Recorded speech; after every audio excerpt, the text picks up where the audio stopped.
I still taste the copper iron of spilled blood and smell the ozone of psychic lightning from when the final war began. My name is Malkador the Sigillite, last witness to the Emperor's true power. I died holding the Golden Throne while he prepared for the ultimate confrontation, but death is just another veil in the warp, and some truths demand telling. You think the Emperor, sitting broken on his throne, makes him weak, but you don't know what I've seen. The Master of Mankind has been gathering power for 10,000 years, every prayer a building block, every sacrifice fuel for the engine of his divinity. The Chaos Gods believe they've won by crippling him, trapping him in golden chains. They're wrong. What happens when an ascended God Emperor breaks free to face Khorne, Tzeentch, Nurgle, and Slaanesh in their own realm? This is my testimony of the war that will reshape reality itself. Chapter 1. The Sigillite's Vision. I remember the first time I truly understood what the Emperor was becoming.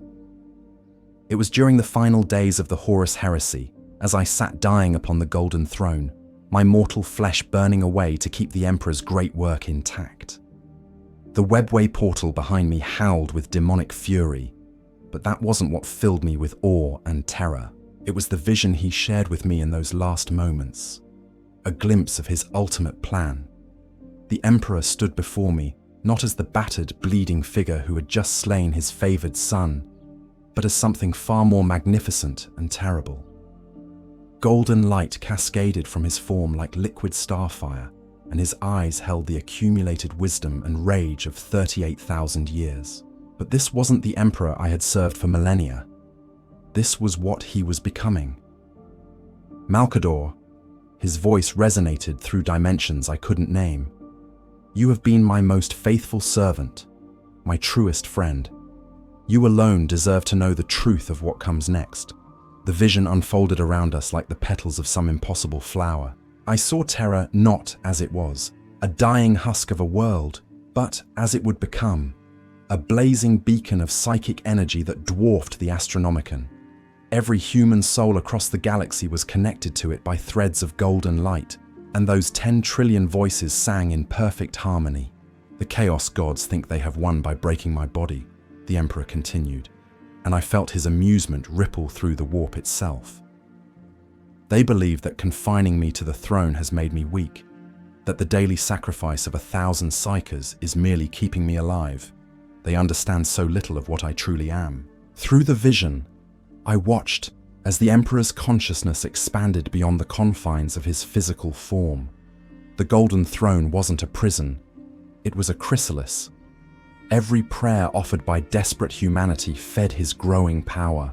Every act of faith, every moment of hope in the face of despair, every Imperial Guard regiment dying with his name on their lips, all of it flowed into him like tributaries feeding an ocean. 10,000 years, old friend, he said, and I felt the weight of eons in his words. 10,000 years of humanity's collective faith and sacrifice, all distilled into pure divine essence. The Chaos Gods feast on emotion and worship, but they have never understood true devotion. They consume and corrupt, but I transform and transcend. I saw the 4 ruinous powers in their realm beyond reality. Khorne on his throne of skulls, Tzeentch weaving impossible schemes, Nurgle tending his garden of decay, and Slaanesh pursuing ever greater excess. They were vast and terrible, but they were also stagnant. For all their power, they were locked into their essential natures, unable to grow beyond what they had always been. The Emperor was different. He was evolution incarnate, the next step in humanity's development given divine form. And he was still becoming. They will learn, the Emperor said, and the golden light around him pulsed with each word, that there is a difference between the worship born of fear and the faith born of love.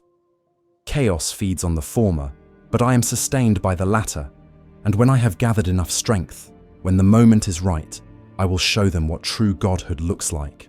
The vision shifted, and I saw battles beyond counting. Space Marines kneeling before his image, their faith adding to his power. Planetary governors making impossible decisions in his name, their sacrificial love feeding his divine essence. Ordinary citizens facing down the darkness with nothing but belief in the God Emperor, and that belief becoming literal power in the realm beyond reality. "But they are powerful, Master," I whispered, feeling my life ebbing away. "The four of them together are still just parasites feeding on creation," he replied with infinite confidence. "I am creation's answer to their hunger. Every human soul that chooses hope over despair, order over chaos, love over hate, they all contribute to my ascension. The chaos gods rule through fear and corruption, but I shall rule through willing sacrifice and transformation." I felt myself beginning to fade, my consciousness dispersing as my body finally succumbed to the throne's demands. But the Emperor's vision burned itself into my very soul, ensuring that even death couldn't erase what I had seen. "Tell them, Malkador." His voice followed me into the darkness. "When the time comes, when the final confrontation begins, tell them what you witnessed. Let them know that their God Emperor didn't die on the throne. He was reborn upon it." As my awareness dissolved into the warp, I saw one final image. The Emperor rising from the golden throne, his mortal shell finally cast aside, his divine form blazing with the accumulated faith of 10,000 years. He looked toward the Eye of Terra, not with dread, but with the terrible anticipation of a predator finally ready to hunt.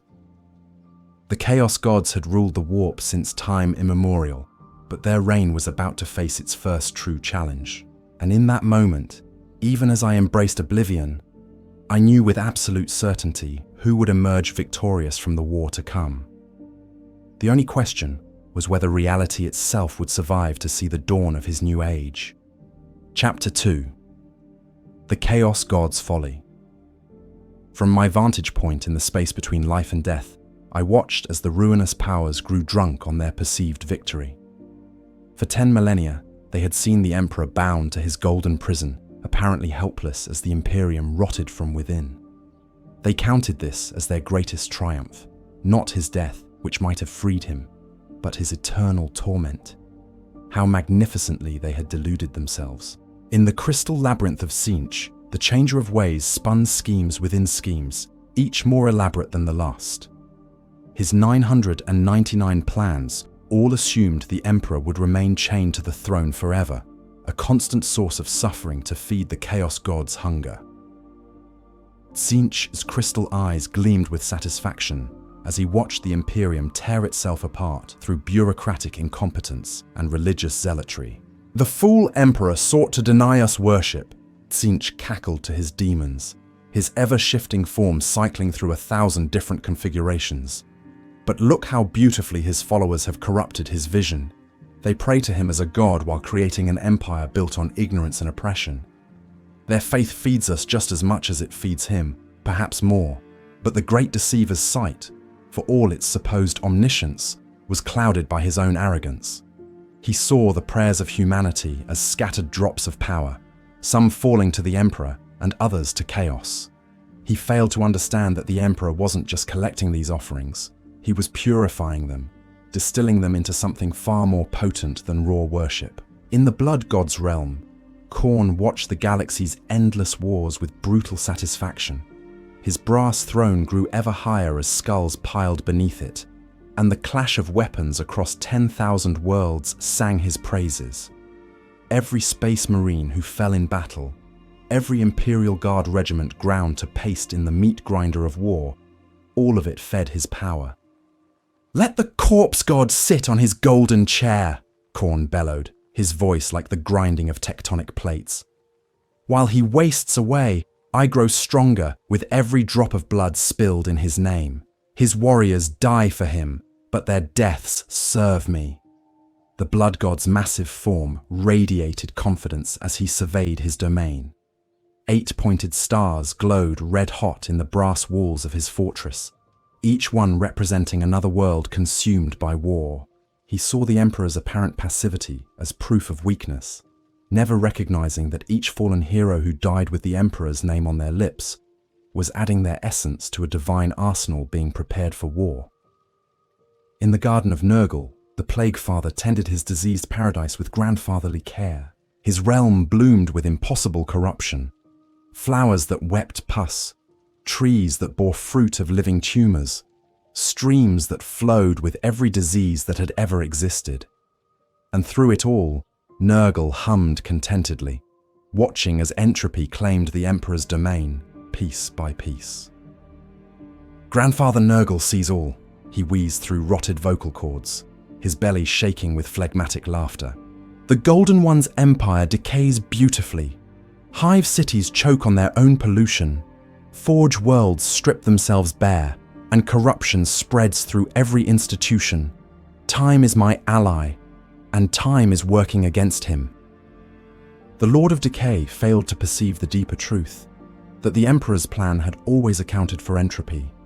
Every world that fell, every institution that crumbled, every corruption that spread, all of it was driving humanity toward a crisis that would force them to choose between utter annihilation or total transformation.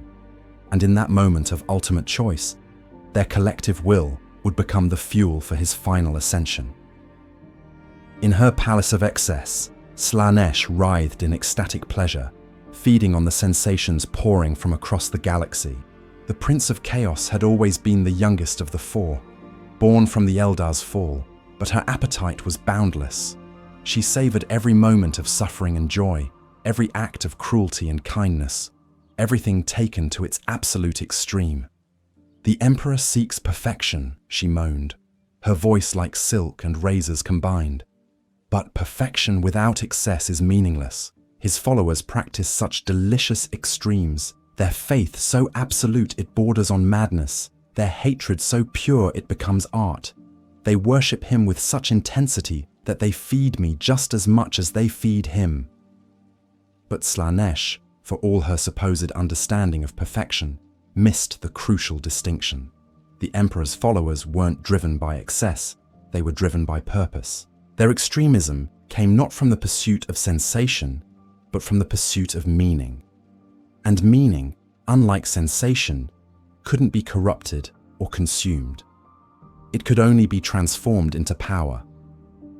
The four Chaos Gods held their great council in the space between their realms, where reality bent and twisted according to their combined will.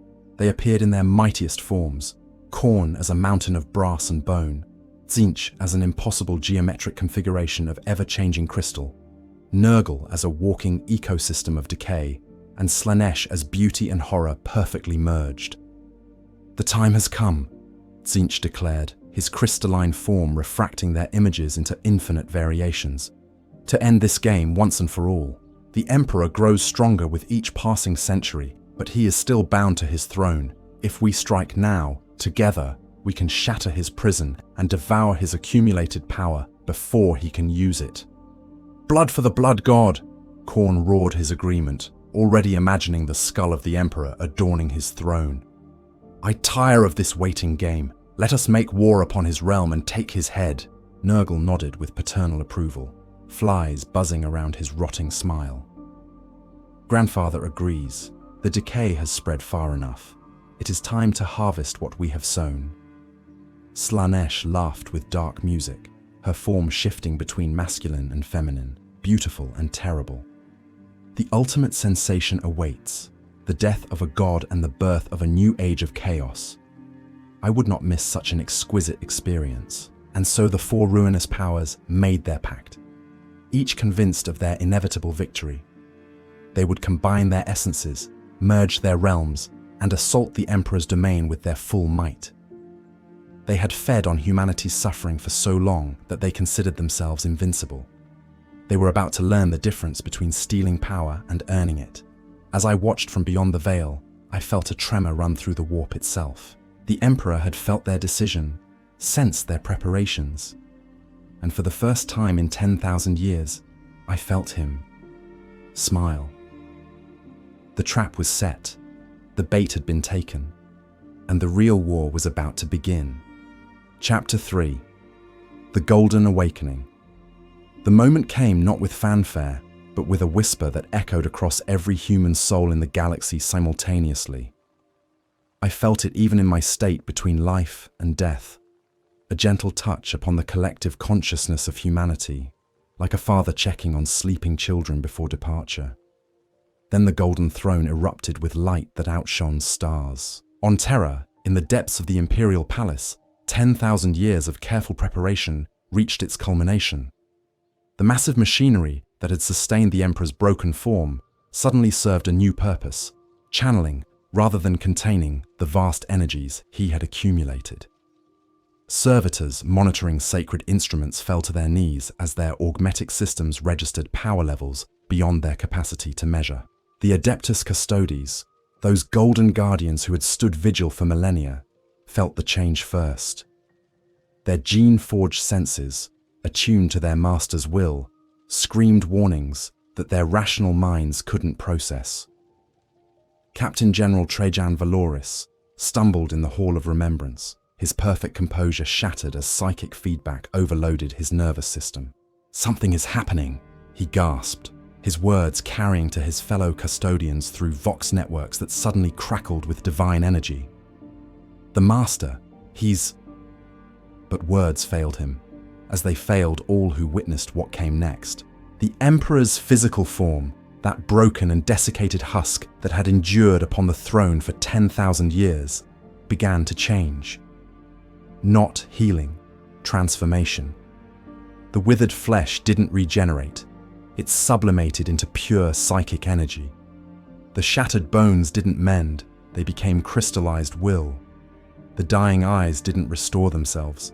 They became windows into infinity itself. Brother Stern of the Grey Knights was in meditation when the change began, his consciousness touching the edge of the warp as he communed with the Emperor's will. What he experienced would have driven lesser minds to madness, but his training held him stable as reality shifted around him. "He's not dying," Stern whispered to his brothers, his psychic hood smoking from the overflow of power. "He's ascending. 10,000 years of preparation, 10,000 years of gathering humanity's faith. He's becoming what he always intended to be." Across the galaxy, every human felt it. A moment of perfect clarity that cut through fear, despair, and confusion like a golden blade. Planetary governors planning desperate last stands suddenly knew with absolute certainty that help was coming. Imperial Guard regiments trapped behind enemy lines felt their Emperor's presence like a warm hand on their shoulders. Space Marines in the depths of battle paused mid-strike as their gene seed resonated with divine power. But it was more than just feeling his presence. For one perfect moment, every human soul touched the Emperor's true nature and understood what he had become. They saw not the corpse upon the golden throne, but the God Emperor in his full glory, a being of such magnificent power that the Chaos Gods themselves would tremble before him. In the warp, the change registered as a shockwave that rippled through every layer of unreality. Demons across the immaterium suddenly found themselves burning with holy fire that emerged from their very essence. The fourfold runes of chaos began flickering and failing as a new symbol blazed into existence. The Aquila, wings spread in eternal vigilance, surrounded by a halo of golden flame. Tzeentch felt it first, his precognitive abilities screaming warnings across all possible futures. Every single plan he had crafted, every scheme within a scheme, every carefully laid manipulation, they all led to the same outcome now. The Changer of Ways, for the first time in his existence, saw only one possible future, and it terrified him. "This is impossible!" he shrieked, his crystalline form shattering and reforming in rapid succession as he tried to process what was happening. "I am change incarnate. I am the master of possibility. There cannot be only one path." But there was. The Emperor had spent 10,000 years funneling all possible futures into this single moment, this one perfect confluence of power and purpose. Every prayer offered by humanity, every sacrifice made in his name, every act of faith performed across the galaxy, all of it had been carefully directed toward this transformation. Khorne felt the change as a challenge that shook him to his core. His realm of brass and bone began to crack as golden light seeped through the foundations of reality. The Blood God had always prided himself on being the strongest of the four, the most direct and uncompromising. but the power building on Terra dwarfed even his accumulated might. "Impossible!" he bellowed, his voice causing avalanches across his domain. "I am strength. I am power. Some corpse god cannot—" His words cut off as he felt it. The Emperor's attention turning toward the warp, like a searchlight piercing the darkness. For the first time since his birth from humanity's first murder, Khorne experienced something he had never known: doubt. Nurgle's reaction was perhaps the most disturbing. The Plague Father, who had always accepted change as the natural order, found himself fighting against this transformation with desperate fury. His garden of corruption began to wither as golden light burned away 10,000 years of accumulated decay. "No, no, no!" he wheezed, his massive form convulsing as he tried to maintain his domain. "Grandfather Nurgle must preserve, must maintain. This cannot be allowed. This is not decay. This is creation. This is not ending. This is beginning." And Slaanesh, the Prince of Excess, discovered that there was indeed a sensation she had never experienced: true terror. Not the delicious fear that fed her power, but the existential horror of facing something that could not be corrupted, consumed, or controlled. "He's beautiful," she whispered, her perfect features twisting with confusion and dread. "He's absolutely, perfectly, impossibly beautiful. And I cannot touch him. I cannot change him. I cannot make him mine." The four Chaos Gods had spent eternity believing themselves to be the ultimate powers in the universe. They had seen galaxies rise and fall, watched species evolve and go extinct, fed on the endless cycle of creation and destruction that defined reality itself. But now they faced something they had never encountered: a power that came not from destruction, but from transformation. Not from consumption, but from creation. Not from corruption, but from purification. And in their realms beyond reality, as their combined domains began to shake under the pressure of the Emperor's awakening, they realized the terrible truth. They had never been gods at all. They had been parasites, feeding on the genuine divine essence that was now revealing itself in its full glory. The Emperor's consciousness, freed at last from the constraints of mortal flesh, expanded beyond the Golden Throne, beyond Terra, beyond the material universe itself. He rose like a second sun within the warp, his radiance burning away the accumulated shadows of 10,000 years. When he spoke, his voice carried to every corner of reality, and the words that echoed through dimensions known and unknown were simple, final, and absolute. "I am ready."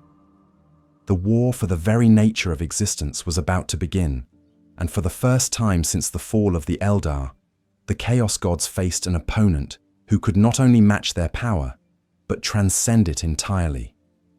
They had ruled through fear for so long that they had forgotten what it felt like to be afraid. They were about to remember. Chapter 4: The Ultimate Confrontation.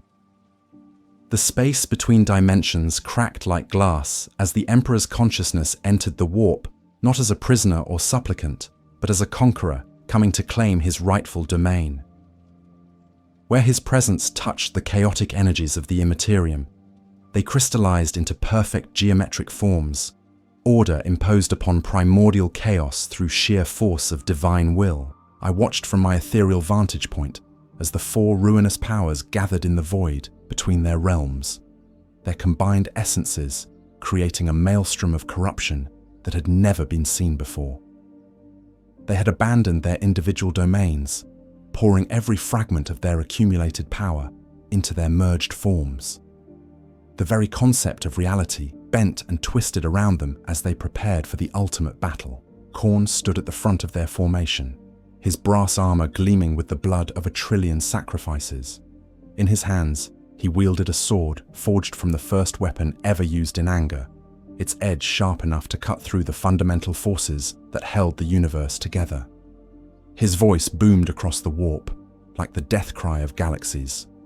"Come then, false god," he roared, raising his weapon toward the approaching golden radiance. "I have tasted the blood of your sons. I have fed on the wars fought in your name. Your skull will make a fine addition to my throne."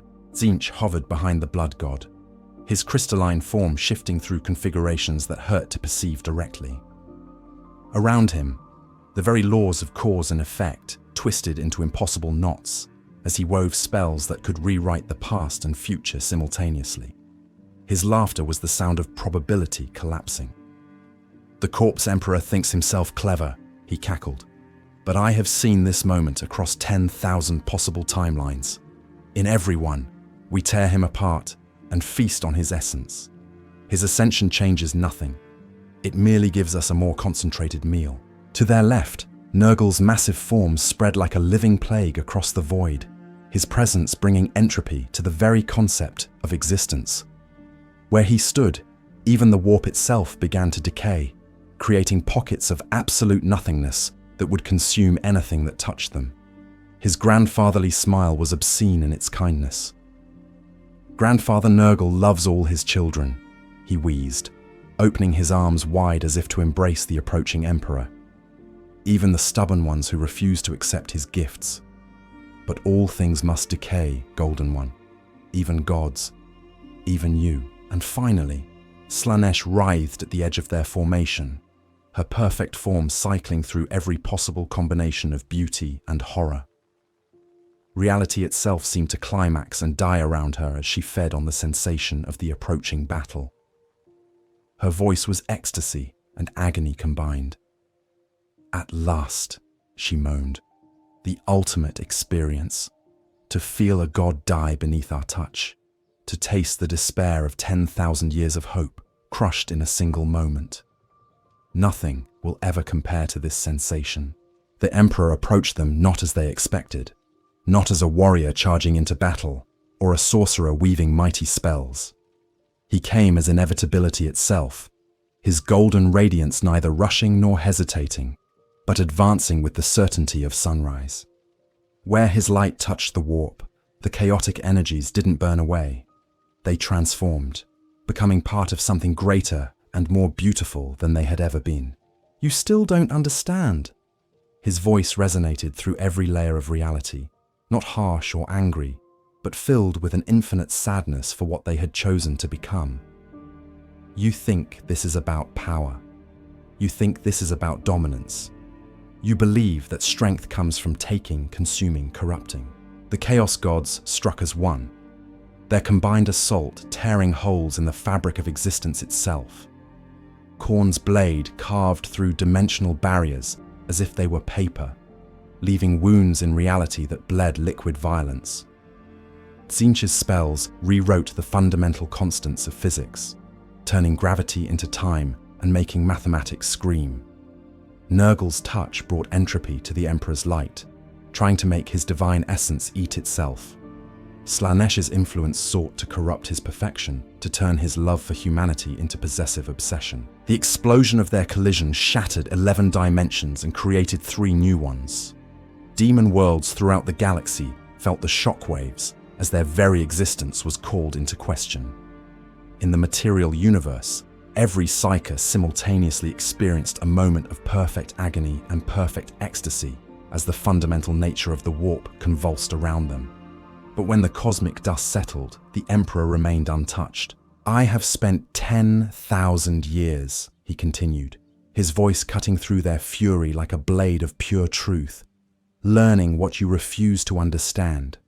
True power doesn't come from taking, it comes from giving. It doesn't come from corruption, it comes from transformation. It doesn't come from fear, it comes from love." He raised his hand, and the gesture contained the accumulated faith of every human who had ever prayed to him. Not just the prayers of worship, but the prayers of parents hoping their children would survive another day. The prayers of soldiers facing impossible odds. The prayers of scholars seeking truth in darkness. The prayers of ordinary people choosing hope over despair, again and again, across 10,000 years. The golden light that emanated from his palm wasn't an attack. It was an offering. He held out to the Chaos Gods the one thing they had never possessed, the choice to become something more than what they were. For a moment that lasted eternity, the 4 ruinous powers saw themselves as they truly were. Not gods, but parasites. Not creators, but destroyers. not the rulers of the warp, but prisoners of their own endless hunger. They saw what they could become if they accepted the Emperor's gift, true divine beings capable of growth, change, and genuine creation. Tzeentch was the first to reject the offer, his crystalline form flaring with defiant rage. "I am change," he shrieked. "I do not need to change." Khorne followed, his brass voice booming with hatred. "I am strength. I do not need to become stronger." Nurgle's rejection was almost gentle, like a grandfather disappointed in a beloved grandchild. "Grandfather knows best," he wheezed. "Grandfather's way is the only way." And Slaanesh laughed with bitter music. "Perfect suffering is better than imperfect joy. I choose my beautiful pain." The Emperor's expression didn't change as they refused his offer, but I felt the weight of his sorrow ripple through the warp. He had hoped, even now, that they might choose transformation over destruction, but he had prepared for this moment as well. "Then you have chosen," he said simply. What happened next was not a battle in any conventional sense. The Emperor didn't fight the Chaos Gods, he transcended them. His consciousness expanded beyond their comprehension, encompassing not just the warp, but the fundamental forces that created it. He became the concept of order imposed upon chaos, of meaning carved from randomness, of love triumphant over hate. The four gods found themselves not destroyed, but diminished. Their power, which they had thought absolute, proved to be merely borrowed from the same source that now reclaimed it. They were reduced to what they had always truly been: fragments of human emotion given form, reflections of humanity's darkest impulses rather than true divine beings. Khorne's brass armor cracked and crumbled as the Emperor revealed the truth: that courage was stronger than rage, that protection was mightier than destruction, that the willingness to die for others was the ultimate form of strength. Tzeentch's crystalline form shattered as his schemes collapsed under the weight of a plan so vast and patient that it made his greatest manipulations look like a child's games. 10,000 years of apparent weakness had been the setup for this single moment of absolute victory. Nurgle's rotting flesh began to bloom with impossible life as the Emperor demonstrated that growth was more powerful than decay, that hope could flourish even in the darkest soil, that love could resurrect what despair had killed. And Slaanesh writhed in ecstasy and agony as she experienced the one sensation she had never known: the feeling of being perfectly, completely, utterly loved without condition or corruption. It was more intense than any excess she had ever imagined, and it burned away her need for anything else. As the four Chaos Gods fell to their knees before him, diminished, but not destroyed, the Emperor spoke the words that would reshape the warp itself. "You were born from humanity's emotions, and you have forgotten that emotions can grow and change. You will learn to serve the purpose for which you were truly created, not as destroyers, but as guardians of the human soul's capacity for growth." The war was over, but the real work was just beginning. Chapter 5. The Transformation. What followed wasn't conquest in the traditional sense. It was metamorphosis on a scale that defied comprehension. The Emperor didn't destroy the Chaos Gods' realms. He transformed them, revealing what they had always been meant to become before corruption twisted them into parasitic horrors. I watched in awe as Khorne's brass citadel began to change. The throne of skulls didn't crumble. It evolved. Each skull transformed into a memorial, honoring those who had died protecting others rather than those who had died in meaningless rage. The rivers of blood became streams of liquid courage, flowing with the accumulated bravery of every hero who had ever faced impossible odds for the sake of others. Khorne himself knelt before the Emperor, his massive form racked with convulsions as 10 million years of accumulated fury transformed into something far more powerful: righteous protection. His voice, when he finally spoke, was no longer the roar of endless rage, but the steady rumble of a shield wall standing firm against the darkness. "I remember," he gasped, his brass features twisting with unfamiliar emotion. "I remember why I was born. not from humanity's love of violence, but from their need to protect what they loved. I was meant to be their guardian, their strength when they had none left. The Emperor's golden radiance touched the blood god's forehead like a benediction. "You will be again," he said gently.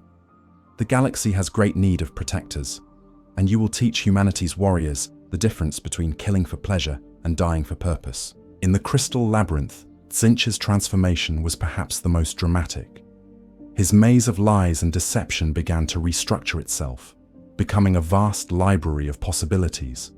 Not schemes for manipulation, but genuine paths for growth and learning.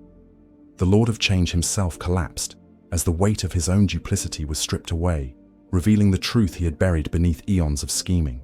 "I was supposed to be hope," he whispered, his constantly shifting form finally stabilizing into something almost recognizable as angelic. "I was born from humanity's belief that tomorrow could be better than today, that knowledge could overcome ignorance, that change was possible. When did I become the architect of despair instead of the engineer of dreams?" The Emperor's touch brought clarity to the changer of ways for the first time in his existence. "You forgot that the greatest magic is not the power to deceive, but the power to inspire. You will remember, and you will help humanity learn that knowledge without wisdom is meaningless, but wisdom guided by hope can reshape reality itself." Nurgle's garden underwent the most beautiful transformation of all. The diseases and plagues didn't disappear, they evolved into immunity and strength. The rotting trees bloomed with new life, their decay becoming the fertile soil for unprecedented growth. The Plague Father himself wept tears that healed rather than corroded as he remembered his original purpose. "I was patience," he sobbed, his rotting flesh beginning to show signs of robust health beneath the accumulated corruption. "I was the comfort that came to those who suffered, the acceptance that helped them endure. I was supposed to teach them that even in death there was peace, and even in endings there were new beginnings." The Emperor's healing touch spread through Nurgle's domain like spring after an endless winter. "You will teach them again," he promised. "You will show humanity that true strength comes not from avoiding suffering, but from growing through it. That wisdom comes from surviving hardship with love intact." But it was Slaanesh's transformation that perhaps moved me most. The Prince of Excess collapsed entirely, her perfect form dissolving as the accumulated sensation addiction of millennia was burned away by something far more intense than any physical pleasure. The feeling of being completely known and completely loved despite every flaw and failure. "I was beauty," she gasped as her new form began to take shape. Not the twisted beauty of excess, but the simple beauty of genuine joy. "I was the appreciation of art, the love of music, the celebration of life itself. I was meant to help humans find meaning in creation, not destruction. I was supposed to be their inspiration, not their downfall." The Emperor knelt beside the reborn goddess of art and inspiration, his touch restoring her to what she had been meant to become. "You will inspire them again," he said softly. "You will remind them that the greatest pleasure comes not from taking, but from creating. Not from consuming, but from sharing." As the four domains transformed, so too did the nature of the warp itself. The chaotic energies that had raged without purpose for millions of years began to organize themselves into patterns of stunning beauty and infinite possibility. Where once there had been only the reflection of humanity's darkest emotions, now there was room for their highest aspirations as well. But the most profound change was yet to come. As the Emperor stood in the heart of the transformed warp, he opened his consciousness to every human soul in the galaxy simultaneously, not forcing his presence upon them, but offering them a choice that would define the future of their species. On Terra, tech priest Dominus Arkan Land felt the touch of the Emperor's mind as he worked on a new STC pattern. For the first time in his centuries of existence, he felt genuine wonder at the beauty of creation rather than just its function. His mechadendrites ceased their mechanical movements as he experienced something his augmetic modifications had been designed to eliminate. Or, on the hive world of Necromunda, gang leader Lysander Vex paused in the middle of a turf war as he felt the Emperor's presence. The rusty autopistol in his hand suddenly seemed absurd compared to the possibility of building something instead of destroying it. He looked at his enemies across the industrial wasteland and saw not rivals to be eliminated, but potential allies in the work of making their world something better.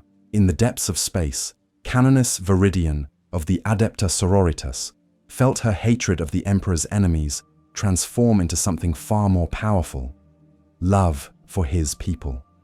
Her bolter remained ready, but now she understood that she fought not to kill heretics, but to protect the innocent. The distinction seemed small, but it changed everything. Across the galaxy, similar moments of clarity rippled through human consciousness. Not everyone accepted the transformation. Free will remained sacred to the Emperor, and those who chose darkness over light were allowed their choice. But millions upon millions of souls felt the touch of genuine divinity and chose to become something more than they had been. The most remarkable change occurred among the Space Marines. These warriors, created to be living weapons in humanity's darkest hour, suddenly understood their true purpose. They were not instruments of destruction, but guardians of hope. Their gene-forged bodies designed for war would become tools for protection and inspiration. Chapter: Master Dante of the Blood Angels felt the transformation most acutely. For over 1,000 years he had carried the burden of his chapter's genetic flaw, fighting the red thirst that drove his warriors toward bloodlust. But as the Emperor's renewed presence washed over him, he felt that curse transform into blessing. The thirst for blood became a thirst for justice. The rage became righteous fury directed only at those who threatened the innocent. Similar transformations rippled through every Space Marine chapter. The Imperial Fist's stubbornness became unshakable determination to protect. The Ultramarines' discipline became the foundation for wise leadership. The Salamander's fire became the warmth of compassion. The Raven Guard's stealth became the subtlety of mercy. But perhaps the most significant change was philosophical rather than physical. For 10,000 years, the Imperium had been defined by what it stood against: chaos, xenos, heretics, mutants. Now, for the first time since the Great Crusade, humanity had a clear vision of what it stood for: growth, hope, transformation, and love. The Emperor, now fully ascended to his true divine nature, looked upon his transformed domain with satisfaction. The warp was no longer humanity's enemy. It was their greatest tool for evolution. The Chaos Gods were no longer parasites feeding on human emotion. They were guardians helping humanity grow beyond their current limitations. But as I watched from my ethereal vantage point, I knew that this was not an ending, but a beginning. The real work lay ahead, building a new galaxy where humanity could fulfill its true potential without the constant threat of corruption and destruction. The God Emperor had won the ultimate victory, not through destruction, but through transformation. And the universe would never be the same. Chapter 6: The New Imperium. The transformation of the warp sent shockwaves through the material universe that no instrument of imperial science could measure. Yet every living soul felt its effects. It was as if the galaxy itself had taken a deep breath after 10,000 years of holding it. And what emerged was something unprecedented in human history: hope without naivety, strength without cruelty, order without oppression. From my position between dimensions, I watched as the first changes manifested across the Imperium. On Terra, the massive bureaucratic machinery that had ground human progress to a halt for millennia began to function with startling efficiency. Not because the Emperor forced it to, but because the people operating it suddenly remembered that their purpose was to serve humanity, not control it. Administratum Clerk Vexilla Thras had spent 40 years of her life processing requisition forms for munitions shipments to the Cadian Gate. She had never questioned the purpose behind the endless paperwork, had never wondered about the human cost of the wars those munitions would fuel. But as the Emperor's renewed presence touched her mind, she felt something she had never experienced before: personal responsibility for the consequences of her work. These aren't just numbers, she whispered to herself, staring at a requisition for 10 million rounds of bolter ammunition. These represent lives that will be saved or lost based on whether I process this request quickly and accurately. Her transformation was mirrored by millions of other Imperial servants across the galaxy.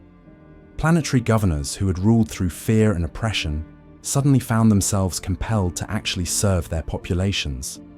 Naval officers who had treated their crews as expendable resources began to see them as valuable human beings whose lives had meaning beyond their military function.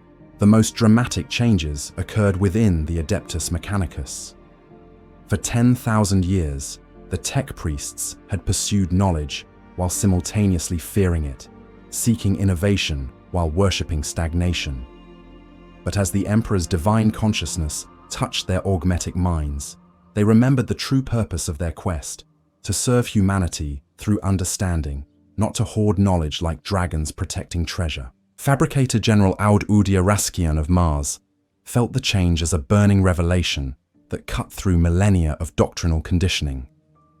Standing in the Cathedral of All Knowledge, surrounded by the accumulated wisdom of ages, he suddenly understood that every piece of STC technology, every fragment of archaeotech, every scientific principle they had discovered was meaningless unless it improved human lives. "We have been gardeners hoarding seeds," he announced to the assembled tech priests, his Vox unit crackling with unprecedented emotion.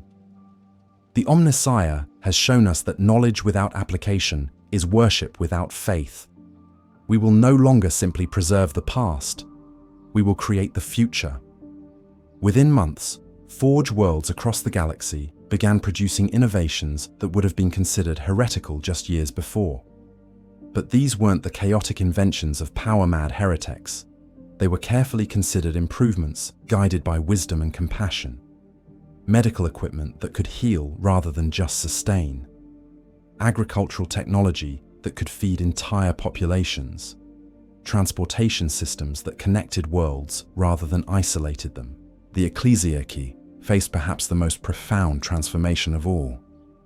For 10,000 years, they had preached faith in a distant, terrible God-Emperor who demanded sacrifice and suffering. But now they had to grapple with the reality of a living, loving deity who wanted his children to grow and flourish rather than merely survive. Cardinal Axia Vex of the Shrine World. Ophelia VII found herself standing before the massive golden statue of the Emperor that dominated her cathedral. But for the first time in her 60 years of service, she truly saw what it represented. Not a distant tyrant demanding obedience, but a father who had sacrificed everything to protect his children. "We have been teaching fear when we should have been teaching love," she whispered, her words echoing through the vast sacred space. "We have been preaching submission when we should have been inspiring growth. The God Emperor doesn't want slaves. He wants sons and daughters who will surpass even his achievements." Her sermon that day would be remembered as the beginning of the Great Reformation, as the imperial cult transformed from a religion of oppression into a philosophy of hope and human potential. Across the galaxy, priests began preaching new messages: that suffering was not inherently noble, that questioning was not heretical if done with wisdom and love, that humanity's destiny was not just survival, but transformation into something greater. The Space Marines experienced the change most dramatically of all. These living weapons, created to be the Emperor's finest instruments of war, suddenly found themselves evolving beyond their original programming, not losing their warrior spirit, but gaining something far more valuable: the wisdom to know when violence was necessary and when it was merely convenient. Captain Thaddeus of the Imperial Fist's Third Company felt the transformation during a routine patrol in the Ghoul Stars. His tactical squad had cornered a group of suspected heretics in an abandoned manufactorum, and his instinct was to purge them immediately. But something made him pause, a small voice in his mind that sounded remarkably like the Emperor himself. "Are they heretics because they have fallen to chaos?" the voice asked, "or because they have lost hope in the Imperium's ability to protect them?" Thaddeus lowered his bolt pistol and activated his external Vox speaker. "I am Captain Thaddeus of the Imperial Fists," he announced. "We are here not to judge you, but to understand you. Tell us what has brought you to this place, and perhaps we can find a better path forward together." What emerged from that conversation was not a purge, but a rescue operation. The supposed heretics were actually refugees from a world that had been abandoned by the Imperium during an Orc invasion.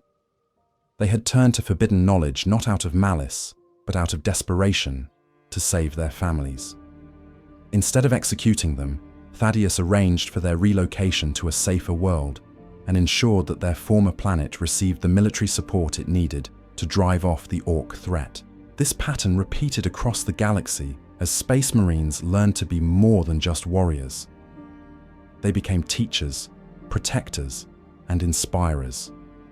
Their presence on a world no longer meant impending purges and recruitment drives, but genuine assistance and guidance. The Inquisition faced the greatest challenge in adapting to the new reality. Their entire organization had been built around the principle that corruption was everywhere and trust was weakness. But in a galaxy where the source of corruption had been transformed into a force for growth, their methods seemed not just unnecessary, but actively harmful. Inquisitor Covenant Rex of the Ordo Malleus spent weeks in meditation after feeling the Emperor's touch, trying to reconcile his training with the new reality. He had dedicated his life to hunting demons and heretics, but what was his purpose in a galaxy where chaos itself had been redeemed? The answer came to him during a mission to investigate suspected demon activity on the agri-world of Thessia Prime. What he found wasn't corruption, but transformation. The local population had been touched by the renewed warp energies and were developing psychic abilities that would have been considered dangerous mutations just months before. But instead of madness and corruption, they displayed wisdom and compassion that far exceeded normal human capacity. "We are no longer the immune system," Rex realized as he watched children playing games that bent reality in small, harmless ways. "We are the nervous system. Our job is not to destroy what is different, but to help it develop safely." The Inquisition's new role became that of guidance and protection, rather than persecution and elimination. They helped newly awakened psykers learn to use their abilities safely. They investigated phenomena not to destroy them, but to understand them. They became teachers and protectors rather than judges and executioners. But perhaps the most significant change was in humanity's relationship with their own potential. For 10,000 years, evolution had been seen as dangerous, mutation as heretical, and change as corrupting. But with the Emperor's divine consciousness guiding them, humans began to embrace their capacity for growth. Psykers who would have been sent to feed the Golden Throne instead became counselors and healers. Their connection to the warp, now purified and transformed, allowed them to offer comfort and guidance that no normal human could provide. Scientists who would have been condemned for heretical research instead found themselves supported and encouraged as they pushed the boundaries of human knowledge. Most remarkably, ordinary citizens began to display abilities that would have been considered miraculous just years before, not through corruption or mutation, but through the natural expression of human potential, finally freed from the constraints of fear and oppression. As I observed these changes from my ethereal vantage point, I felt something I had never experienced even in life: true pride in humanity's achievements. The Emperor's victory over the Chaos Gods was just the beginning. The real triumph would be what humanity made of the opportunities he had given them. The galaxy was no longer a hostile wasteland where humans struggled merely to survive. It was becoming a garden where they could finally learn to thrive. Chapter 7: The Ripple Effect. The transformation of humanity didn't occur in a vacuum. Every other species in the galaxy felt the seismic shift as the dominant force in local reality changed from desperate survival to conscious evolution. What followed was a cascade of changes that no prophet or prognosticator could have foreseen, as ancient enmities gave way to unprecedented possibilities. From my eternal vigil, I watched as the first contact between the new Imperium and the Eldari occurred in the Ultima Segmentum. Farseer Idanel of Craftworld Ulthway had foreseen this moment across 1,000 possible futures, but the reality still left her staggered. The Mon-K, the humans she had spent millennia considering little better than animals, were radiating psychic energy that rivaled the ancient Eldari at their peak. "This is impossible," she whispered to her fellow seers as they observed an Imperial patrol from concealment. "The humans are ascending. Their consciousness is evolving beyond anything we thought their crude minds could achieve." The Imperial Fist Patrol, led by Brother Captain Marcus Valerius, was doing something no Space Marine force had done in 10,000 years. They were actively seeking peaceful contact with Xenos rather than assuming hostile intent. Their psychic emanations, clearly visible to Eldari sight, showed not the brutal savagery that had defined humanity for millennia, but something approaching wisdom. When the two forces finally met in the ruins of an ancient Eldar shrine world, the conversation that followed would reshape galactic politics forever. "We know you are there, Eldari," Valerius called out, his enhanced voice carrying clearly through the crystalline structures. "We have not come as conquerors or destroyers. Our Father has shown us a new path, and we would share it with those who have the wisdom to understand." Idenel emerged from concealment with her retinue, her slender form tense with centuries of learned caution. But as she approached the massive Space Marines, she felt something unprecedented. Hope. "You speak of your Emperor as if he has changed," she said carefully, her perfect Gothic carrying undertones of musical harmony. "For 10,000 years, he has been the corpse god of a dying empire. What transformation could possibly alter such a fundamental reality?" Valerius removed his helmet, revealing features that bore the genetic markers of imperial nobility, but none of its traditional arrogance. His eyes held depths that spoke of genuine wisdom rather than mere knowledge. "He was never truly dead," the captain explained. "He was gestating, becoming, learning to be what humanity needed him to be. Not just our ruler, but our guide toward what we could become, the chaos. Gods taught us that consciousness could transcend physical limitations. He learned to apply that lesson without their corruption. As if to demonstrate his words, Valerius extended his consciousness in a way that would have been considered sorcery by the old Imperium. But instead of the violent psychic assault the Eldari expected, they felt something unprecedented. Genuine communication that transcended language and species barriers. Through that contact, Idenel experienced the transformation of the warp itself. She felt the purified energies where chaos had once reigned, saw the chaos gods themselves redeemed into their original purposes. Most shocking of all, she witnessed the birth of a new kind of psychic entity, not a god born from emotion and worship, but a conscious guide grown from love and sacrifice. "By Isha's tears," she breathed, her composure finally cracking. "You've done what we thought impossible. You've matured as a species, achieved what we lost when we fell to excess and pride." The implications were staggering. The Eldari had spent 65 million years believing themselves to be the most advanced species in the galaxy, the inheritors of cosmic wisdom that no younger race could comprehend. But humanity had achieved in 40,000 years what the Eldari had never managed: conscious evolution guided by love rather than pride. Similar revelations rippled through every major species. The Tau Empire, with their philosophy of the greater good, found themselves facing a humanity that had transcended their careful social engineering through pure spiritual evolution. Commander Shadowsun of the Firecaste experienced her first direct contact with the transformed Imperium during what was supposed to be a routine expansion campaign. "This cannot be the same species," she reported to the Ethereal Council, her normally steady voice shaking with confusion. "Their tactics have not changed. They are still capable of devastating warfare when necessary, but their motivation has transformed completely. They fight not for conquest or dominance, but for protection and growth." The battle that followed became the first true cooperation between Imperial and Tau forces. When a Tyranid splinter fleet attacked the contested system, both sides immediately shifted from opposing each other to defending the civilian populations. Human psykers and Tau technology worked in harmony to evacuate millions of civilians, while combined military forces held off the alien swarm. "The greater good," Shadowsun mused as she watched Imperial Guard soldiers risking their lives to save Tau civilians, "may not be exclusively Tau after all. Even the Orcs, driven by their genetic need for warfare, found themselves confused by the transformed Imperium. Warboss Scarjaw had been looking forward to a proper fight when his Wah encountered an Imperial defense force. What he found instead was an enemy that fought with perfect efficiency, but no joy in violence, defeating his forces quickly, and then offering to help him redirect his aggression toward more worthy targets. "These Ahumis is all wrong," he complained to his nobs.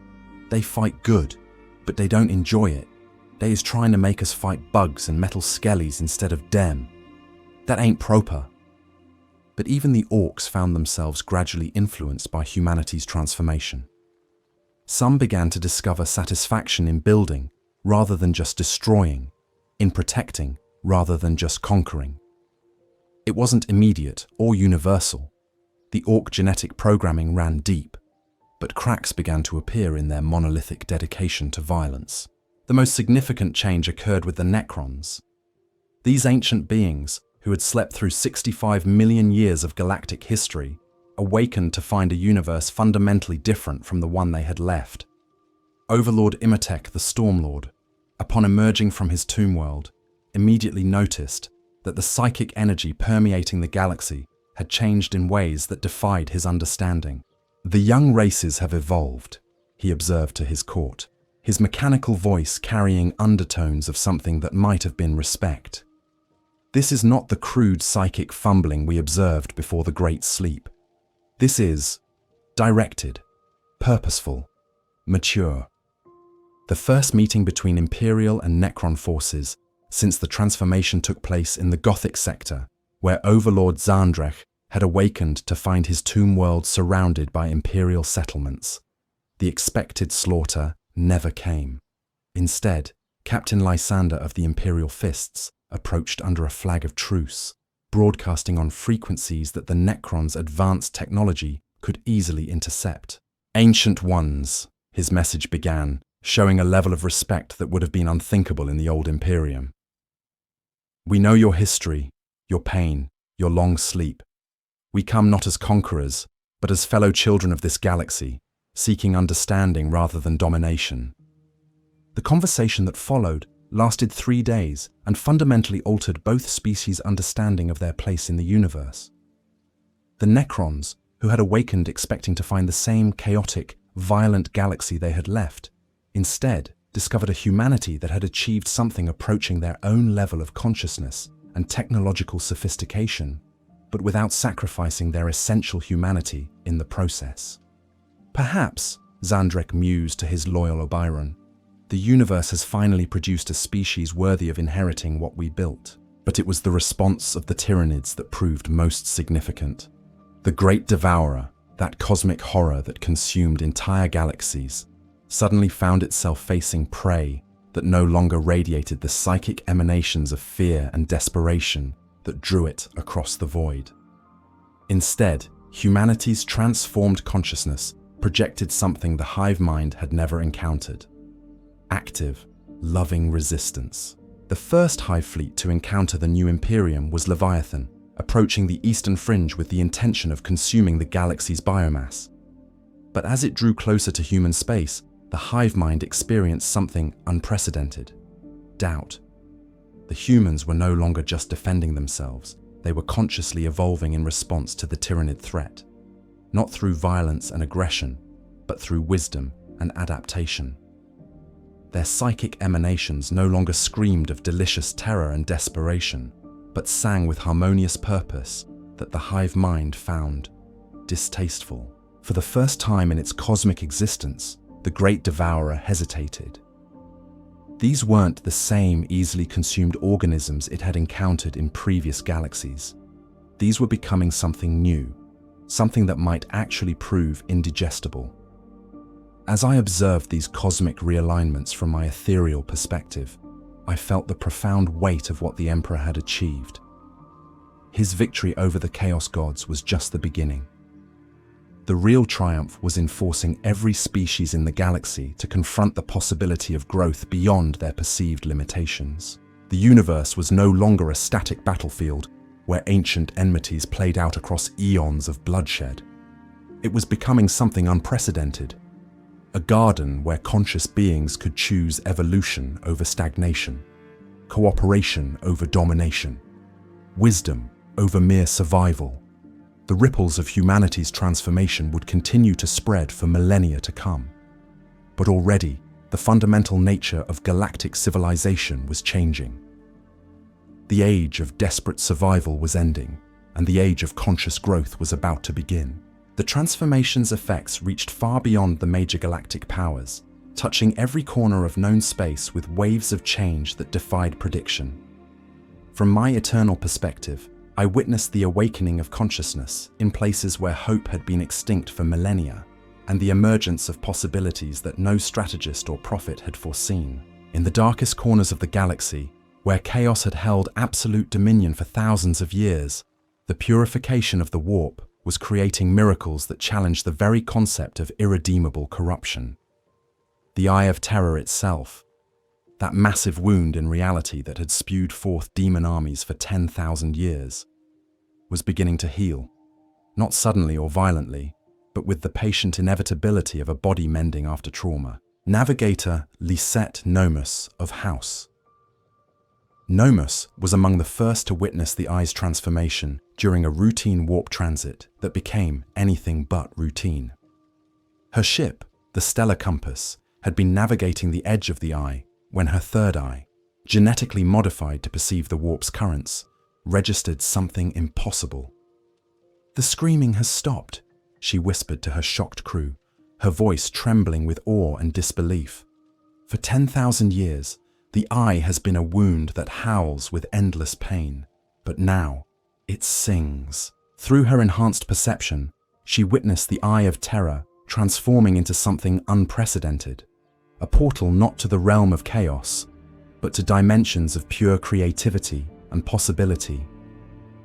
The demon worlds within were becoming gardens where the reformed chaos entities worked to heal the damage they had inflicted across millennia of destruction. The planet that had once been the daemon world of Medrengard, Perturabo's fortress of endless siege warfare, was now a vast workshop where the reformed essence of what had been the daemon prince labored to create rather than destroy. The iron towers that had once launched virus bombs and apocalypse missiles now forged architectural wonders that would grace peaceful worlds across the galaxy. I built monuments to spite and rage, the entity that had once been Perturabo explained to a delegation of Imperial fists who had come to witness the transformation. Every fortress was a declaration that creation was meaningless, that all beauty would eventually crumble to dust. But the Emperor has shown me that destruction without purpose is not strength, it is weakness disguised as power. The implications of these changes rippled through the Imperium's military doctrine. For 10,000 years, the Imperial Guard had been trained to hold the line against chaos incursions from the Eye of Terror. Entire fortress worlds had been constructed to contain threats that might emerge from that wound in reality. But now those same worlds were becoming centers of cooperation and learning. General Mordian Vex of the Cadian shock troops found himself leading the most unusual military operation in Imperial history. Not an invasion or defense, but an exploration of transformed chaos worlds to document the changes and establish diplomatic contact with reformed entities that had once been humanity's greatest enemies. "We march not to war, but to witness," he announced to his assembled regiments as they prepared to enter the transformed Eye. "Our weapons remain ready, but our minds must be open to possibilities that would have been heretical to even imagine just years ago." The first Cadian regiment to set foot on a reformed demon world encountered beings that challenged every assumption about the nature of chaos corruption. What had once been bloodletters now worked as artisans, crafting memorials to honor those who had died in wars, rather than glorifying violence itself. Former plague-bearers tended gardens where they cultivated cures for diseases they had once spread. Pink horrors had become teachers, their chaotic nature channeled into helping children understand complex concepts through play and laughter. But perhaps the most profound transformation was occurring among the former Chaos Space Marines. These warriors, who had spent millennia in service to the Dark Gods, found themselves facing an identity crisis as the entities they had worshipped evolved beyond recognition. Warmaster Abaddon the Despoiler, scourge of the Imperium for 10,000 years, knelt in the ruins of his flagship as the transformation reached even him. The chaos mutations that had marked him as a champion of the dark gods were burning away, revealing the Astartes warrior he had been before his fall to darkness. "I remember," he gasped, his voice raw with emotions he had thought permanently buried. "I remember why I first took up arms, not for conquest or glory, but to protect humanity from threats it couldn't face alone. What have I become? What have I done?" The answer came not in words, but in the Emperor's presence touching his consciousness with infinite compassion. There was no condemnation, no judgment, only the offer of redemption through service to the cause he had once abandoned.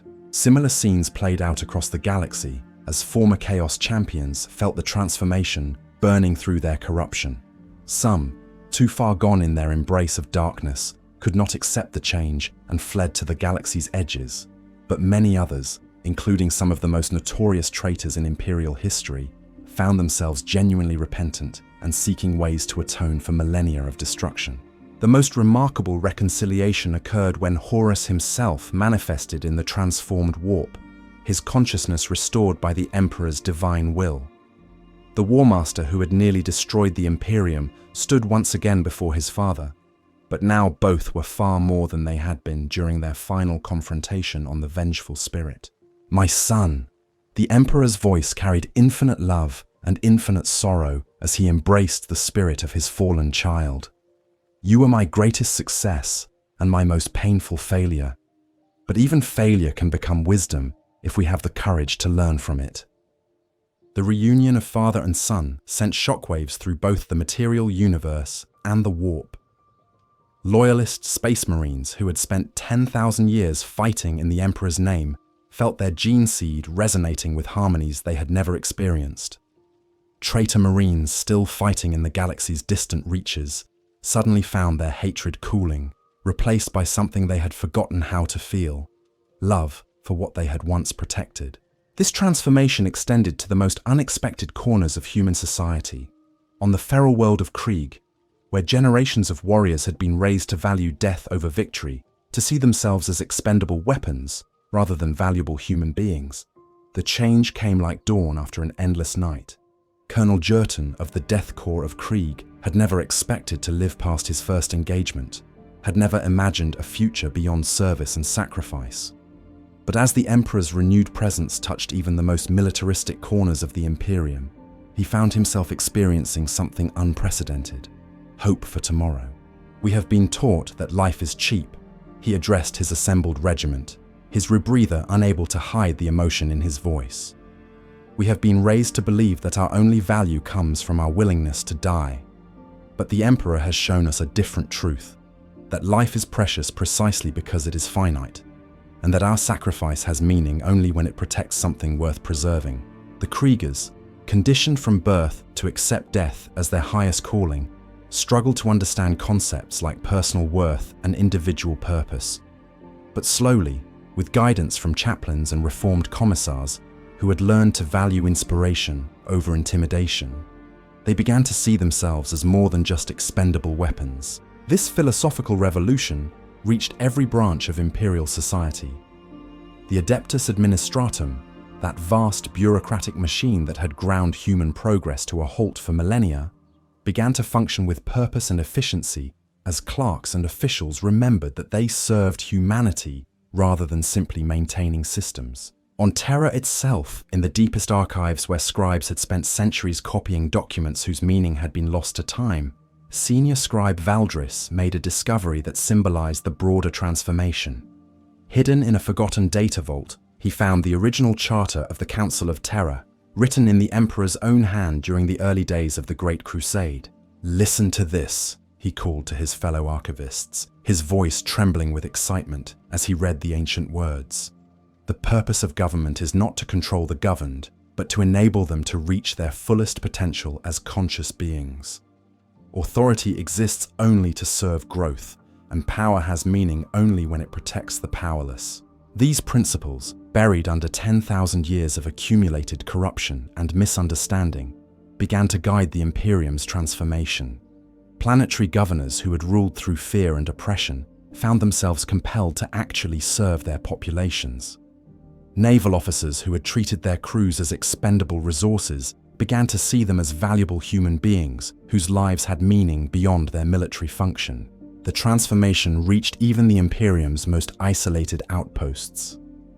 On the fortress world of Hydra Caudatus, where Iron Warriors had once besieged Imperial defenders in a brutal campaign, both sides had been locked in endless trench warfare for decades after the main conflict ended. But as the warp's purification reached even this forgotten battleground, something unprecedented occurred. Captain Foryx, the Iron Warrior who had led the siege, found his hatred cooling as he remembered why he had first become a space marine. Across the battlefield, Imperial Guard Colonel Naran Vex experienced a similar awakening. Both warriors realized that they had been fighting not for any meaningful cause, but simply because they had forgotten how to stop. The ceasefire that followed was negotiated not by diplomats or commanders, but by the soldiers themselves, who walked across no man's land to shake hands and share rations while their officers struggled to understand what was happening. Within days, the fortress that had been a symbol of eternal conflict became a monument to the possibility of peace through understanding. These small reconciliations multiplied across the galaxy, creating a cascade of change that no central authority could have orchestrated. Former enemies found themselves working together to solve problems that had seemed insurmountable when faced alone. Worlds that had been devastated by conflict began to heal as their populations chose cooperation over revenge. The most remarkable example of this healing occurred on Talon, the desert world that had been poisoned by virus weapons during the Horus Heresy. For 10,000 years, its population had survived in underground bunkers, emerging only to fight endless battles against those they blamed for their world's death. But as the transformation reached Talon, its people began to dream of something beyond mere survival.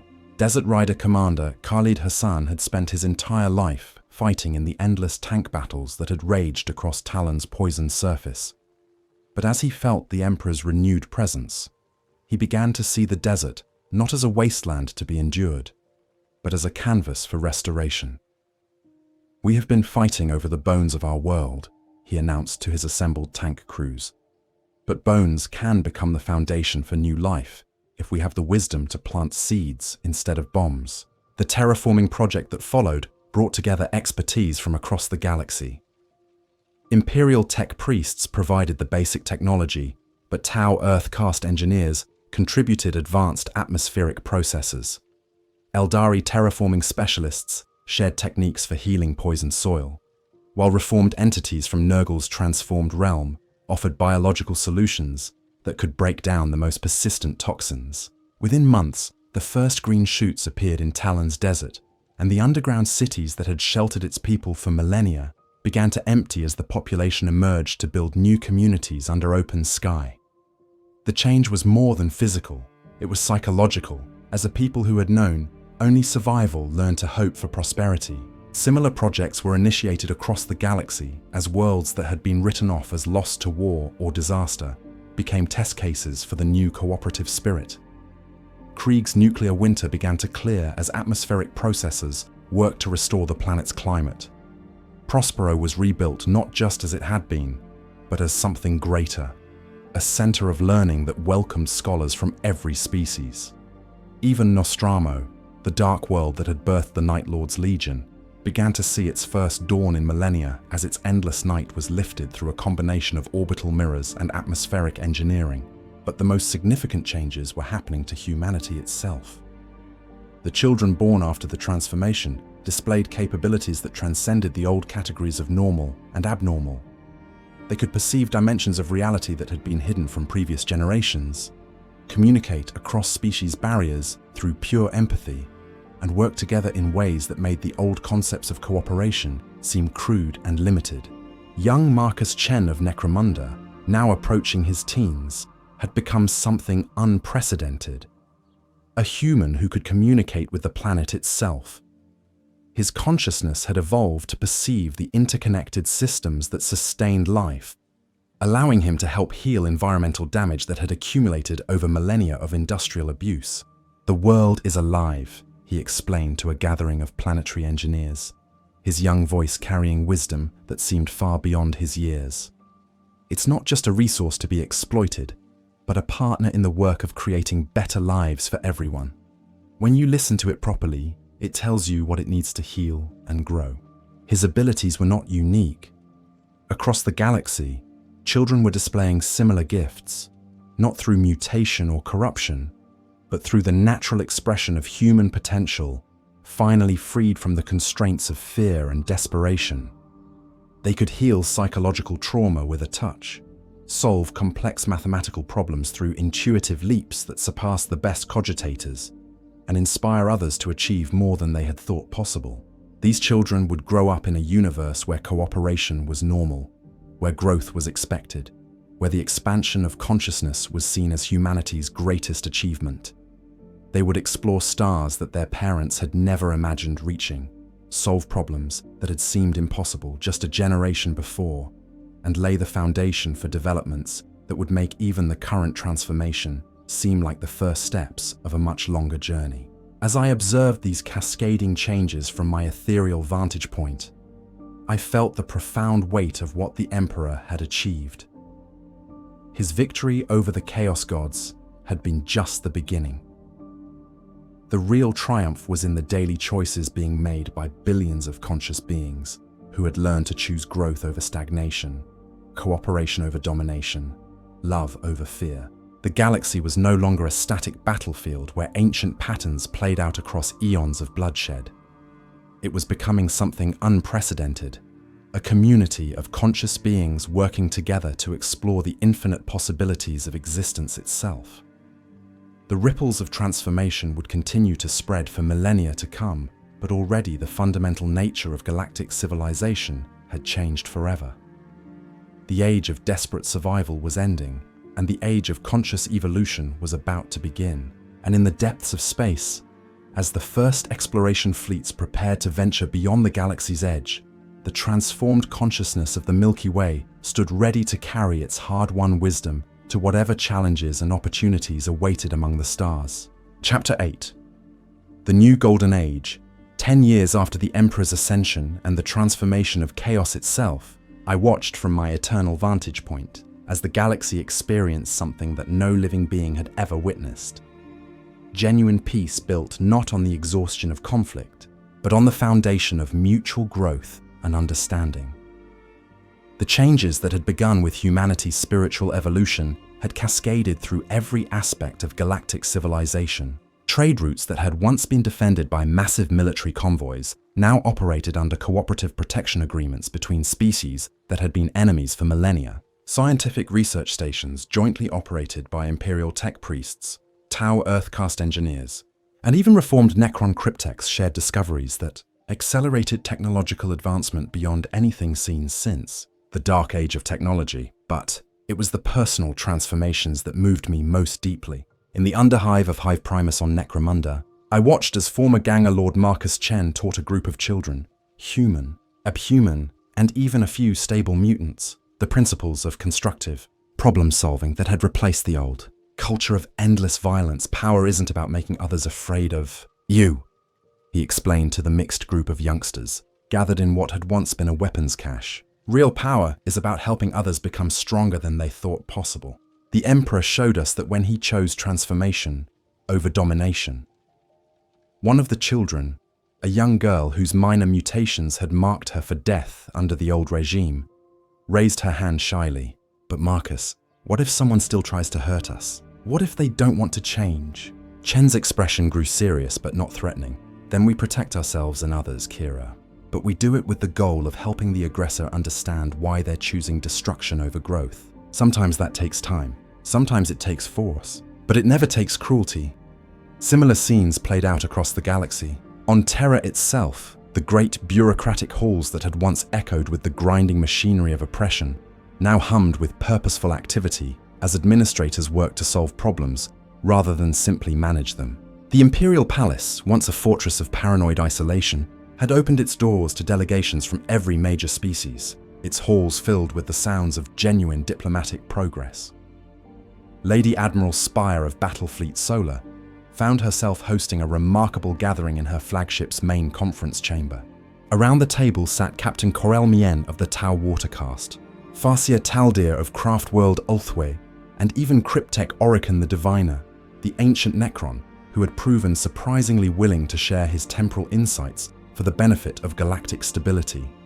The Tyrannid hive fleets are adapting to our new psychic emanations, Spire reported, her tone professional but hopeful. They're no longer treating our worlds as simple feeding targets. Intelligence suggests they're actually avoiding systems with high concentrations of evolved human consciousness.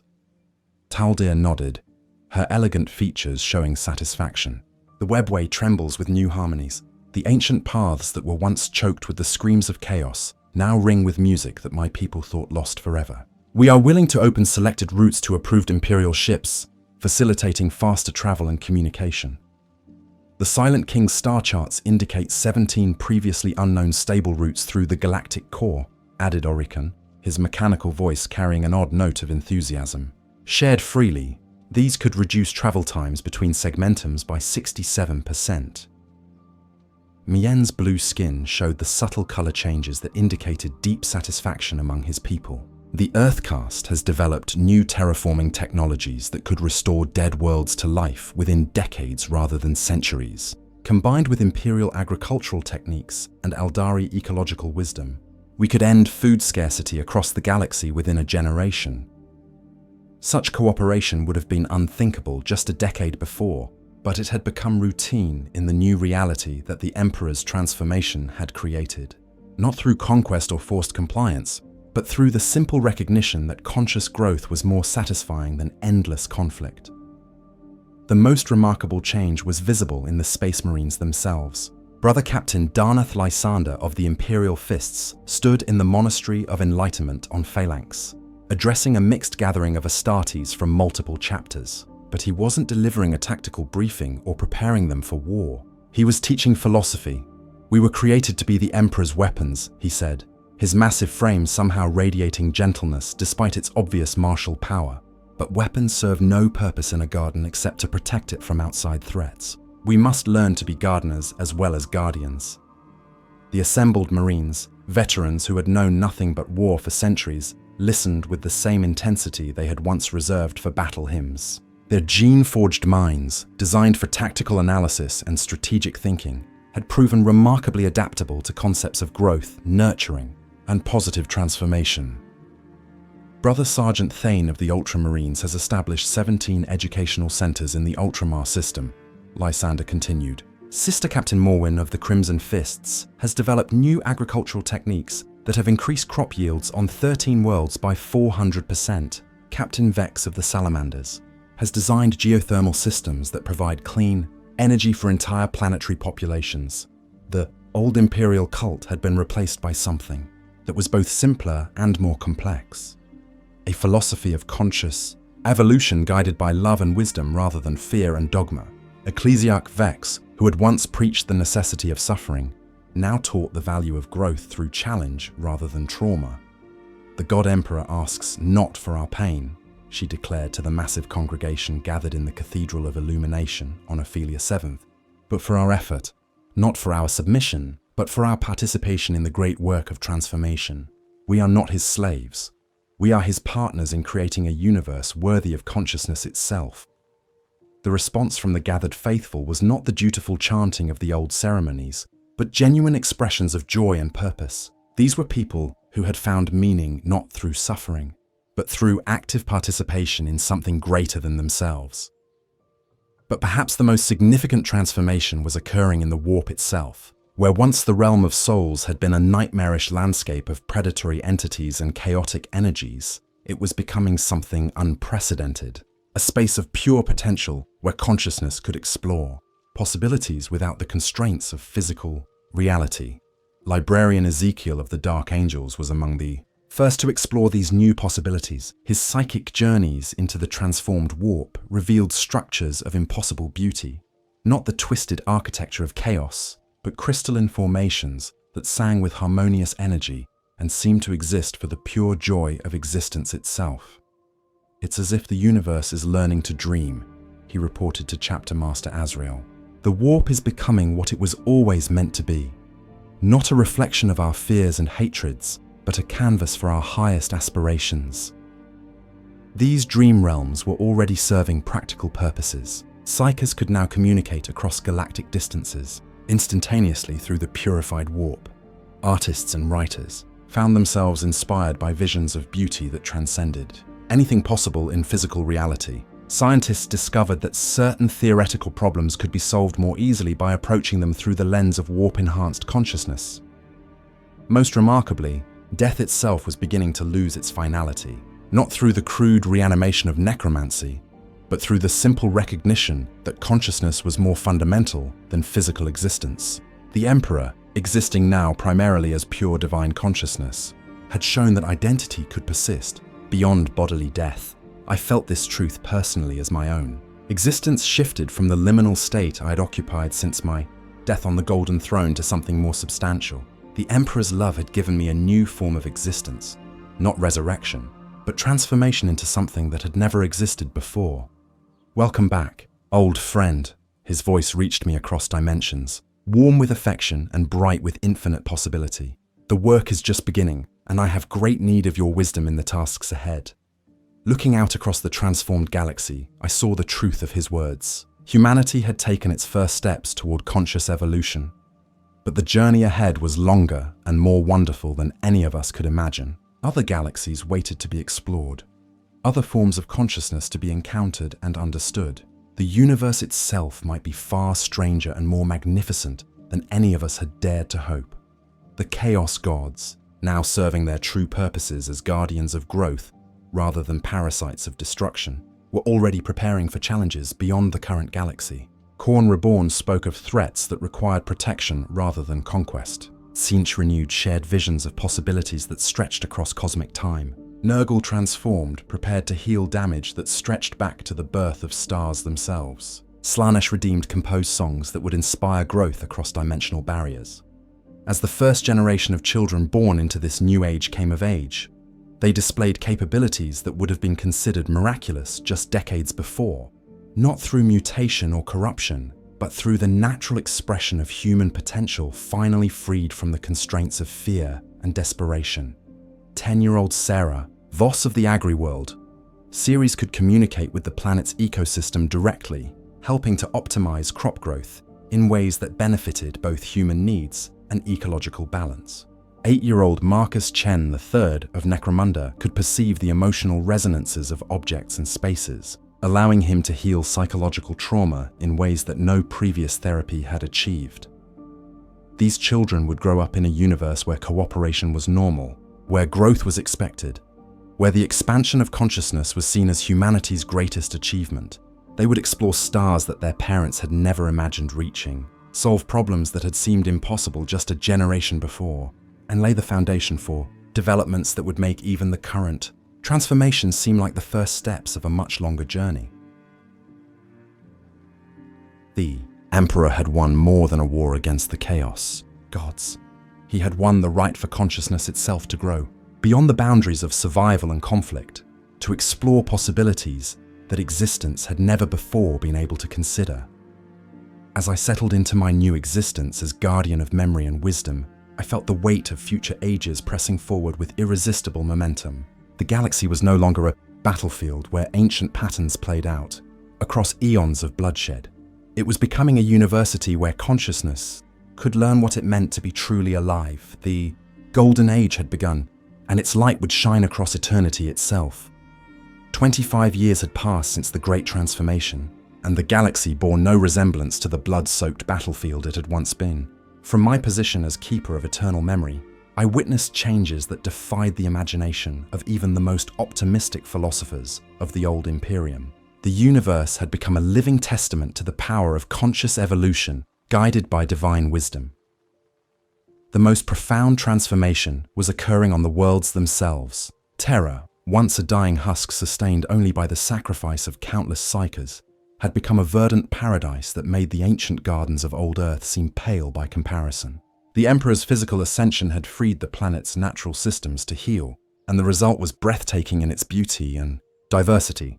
Standing in the newly restored Amazon basin, now a vast park where citizens from across the galaxy came to Experience the birth world of humanity, Chancellor. Veronica Hast of the Terran Council addressed a gathering that would have been impossible just decades before. Eldari diplomats stood beside Tau envoys, their conversations translated in real time by psychic interpreters, whose abilities had evolved far beyond the crude telepathy of the past. Even a delegation of reformed Necron nobles observed from their specially constructed viewing platforms, their mechanical forms somehow managing to convey genuine interest in the proceedings. Today marks the completion of the Great Restoration, Hast announced, her voice carrying clearly through the warm air that smelled of living earth and growing things. Every continent on Terra now supports self-sustaining ecosystems. The oceans run clean for the first time in 30,000 years. The very air carries the song of life renewed. But the restoration of Terra was merely symbolic of greater changes occurring throughout human space. The Forge worlds, once hellish industrial planets that consumed human lives as readily as raw materials, had been transformed into centers of learning and creation, where the boundary between art and science had dissolved completely. On Mars, Fabricator General Udia Raskian walked through laboratories that bore no resemblance to the grim manufactorums of the past. Here, tech priests worked alongside human artists, Eldari craftsmen, and even reformed chaos entities who had become masters of creation rather than destruction. The being who had once been a demon of Tzeentch, now calling herself the Weaver of Possibilities, collaborated with a team of human engineers to design starships that were as beautiful as they were functional. We have learned, Raskian observed to a gathering of visiting dignitaries, that true innovation comes not from the mere accumulation of knowledge, but from the synthesis of wisdom and wonder. Our creations now serve not just function, but meaning. The starships emerging from these new forges were marvels that defied the old imperial philosophy of brutal pragmatism. Each vessel was a work of art that happened to be capable of faster-than-light travel, communication, and defense.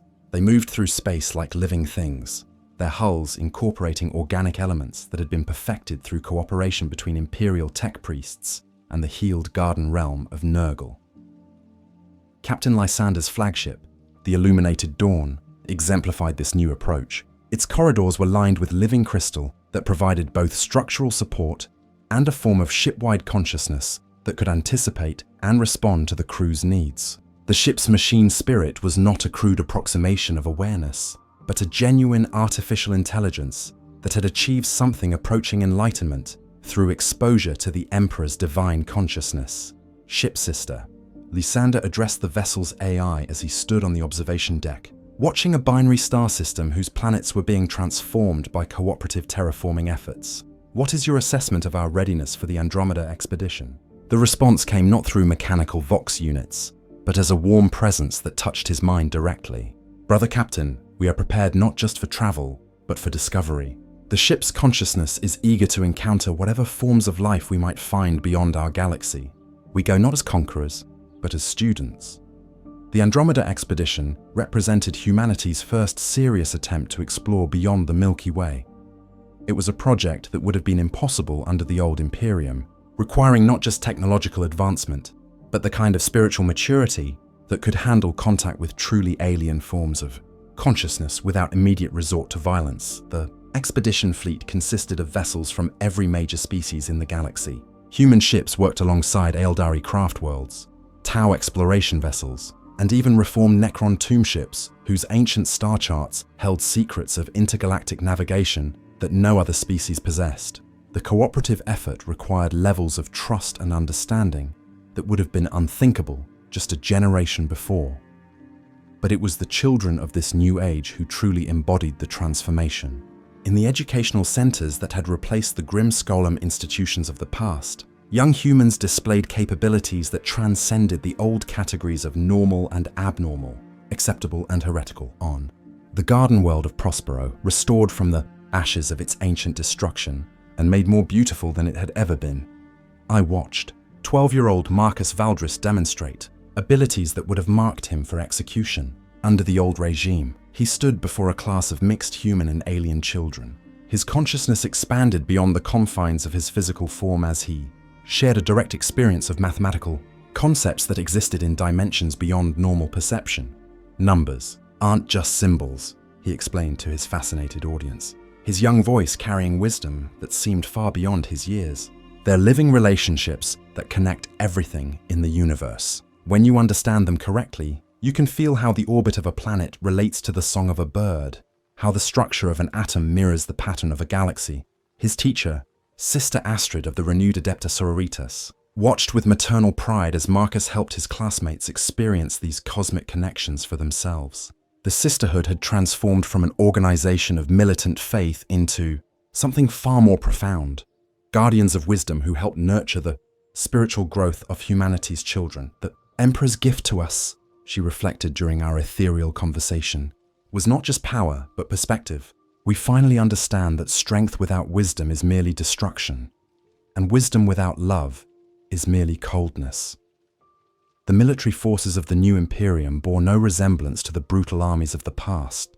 The Astra Militarum had evolved into something more akin to an emergency response organization, capable of devastating warfare when necessary, but primarily focused on protection and assistance. Their training emphasized de-escalation, cultural sensitivity, and the ability to turn potential conflicts into opportunities for mutual growth. Colonel Sandra Vex of the Cadian Restoration Corps exemplified this transformation. Her regiment had been deployed to the newly discovered world of Kepler's Dream, where human colonists had encountered an indigenous species of crystalline beings whose consciousness operated on fundamentally different principles from carbon-based life. First contact protocols are now based on curiosity rather than suspicion, she explained to her troops as they prepared for their mission. Our weapons remain ready, but our minds must be open. We're here to learn as much as to protect. The meeting between humans and the crystalline collective became a model for future first contact situations. Instead of the immediate assumption of hostility that had characterized imperial expansion for millennia, both species approached the encounter as an opportunity for mutual enrichment. The crystals, it turned out, experienced time in a completely different way from organic beings, allowing them to perceive patterns and possibilities that flesh-based consciousness couldn't detect. They see the music that connects all things, reported Chief Librarian Ezekiel after establishing psychic contact with the collective's primary nodes. Their consciousness operates like a living symphony, with each individual crystal contributing to a harmony that spans geological time. They're teaching us new ways to understand the relationship between matter and consciousness. These discoveries were revolutionizing human understanding of existence itself. The old imperial dogma that had declared all non-human life inherently inferior was giving way to a genuine appreciation for the diversity of consciousness that existed throughout the universe. Each new species encountered offered unique insights that enriched the growing galactic civilization. The Tyranid situation had resolved in the most unexpected way possible. The first hive fleet to encounter humanity's transformed consciousness had indeed hesitated, and that moment of uncertainty had created an opportunity that no one could have predicted. A group of evolved human psykers, led by the legendary Mephiston of the Blood Angels, had managed to establish limited communication with the hive mind itself. What they discovered challenged every assumption about the Great Devourer. The Tyranids weren't inherently evil or destructive. They were simply following their evolutionary programming to consume and adapt. But consciousness that had achieved the level of growth demonstrated by transformed humanity registered to them as something qualitatively different from ordinary prey. The hive mind is curious about us, Mephiston reported to the High Council of Terra after his first successful communication. It has consumed thousands of galaxies, but it has never encountered a species that could evolve consciously, rather than merely adapting to environmental pressures. It wants to understand what we've become. The negotiations that followed were unlike anything in galactic history. The Tyranids agreed to redirect their consumption toward dead galaxies and stellar debris, while humanity and its allies would share their discoveries about conscious evolution. Several hive fleets actually entered into symbiotic relationships with transformed human colonies, their biological expertise helping to develop new forms of life that benefited both species. The most remarkable example of this cooperation existed on the world of New Harmony, where human settlers worked alongside a specialized Tyranid bioform called the Gardener strain. These creatures used their mastery of biological manipulation not to consume existing life, but to create new forms that were more beautiful and functional than anything either species could have developed alone.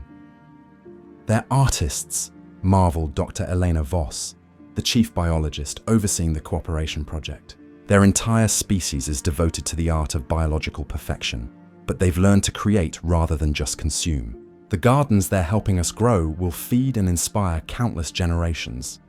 The cooperation extended to the most unexpected quarters. Even the orc species, driven by genetic imperatives toward violence and conquest, found themselves affected by the galaxy's transformation.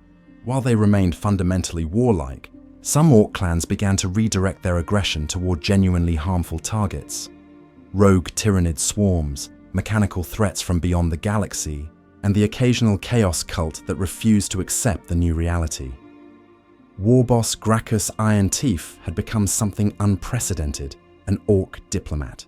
His massive green form looked absurd in the gilded halls of the Terran Council, but his sincere efforts to understand the new galactic order had earned him respect from even the most refined human nobles. Orcs still needs to fight, he explained in his crude but improving Gothic. But now we knows who the real enemies is. We fight the bugs that eat everything, the metal skellies that won't talk nice, the nasty stuff from outside the galaxy. We protect the little humies and pointy ears and fish faces. It's good fight. This transformation of the orcs had strategic implications that went far beyond their individual development. Their natural ability to travel through space without sophisticated technology, combined with their newfound discrimination about targets, made them valuable allies in defending against threats from beyond the galaxy. The most significant of these external threats had emerged from the void between galaxies, entities that existed in the deep space between stellar clusters, feeding on the death of civilizations and the entropy of dying stars. The Emperor had foreseen their approach, and the transformation of the galaxy's consciousness had been partly preparation for this ultimate test.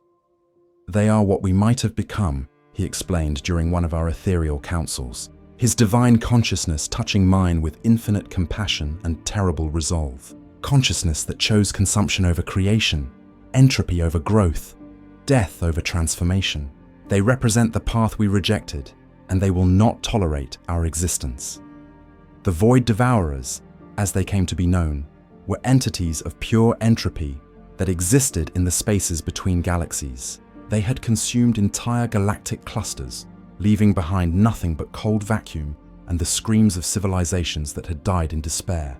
Their approach toward the Milky Way was inexorable, and their arrival would test whether the galaxy's transformation had been complete enough to survive contact with absolute negation. But the galaxy was ready.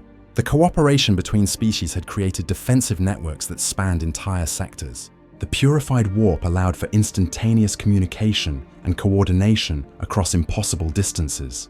Most importantly, the consciousness of every sentient being in the galaxy was now connected through threads of divine light that made them part of something greater than themselves. As I witnessed the final preparations for the defense against the Void Devourers, I felt something I had never experienced even in life.